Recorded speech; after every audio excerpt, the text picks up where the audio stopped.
असताना आपल्याला वेगवेगळ्या ऋतूंमध्ये वेगवेगळे तारे दिसतात। उन्हाळ्यामध्ये आपल्याला ताऱ्यांचा हा समूह दिसतो। हे माझ्या काही आवडत्या ताऱ्यांचे छायाचित्र।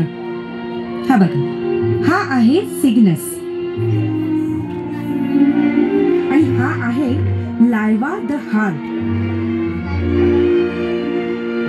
उन्हाळ्यातून पावसाळ्यात जाताना हवामान थंड होते आणि पाने रंग बदलू लागतात। पृथ्वीची परिक्रमा सुरूच असते आणि आपल्याला ताऱ्यांचा हा समूह दिसतो। हा आहे टायटन द बॉल। तुम्हाला तो लाल बिंदू दिसला का? काही तारे पांढरे, काही लाल, तर काही निळसर रंगाचे असतात।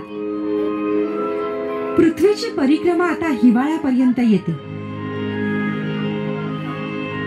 ताऱ्यांचा हा समूह आहे जो आपल्याला रात्री दिसतो।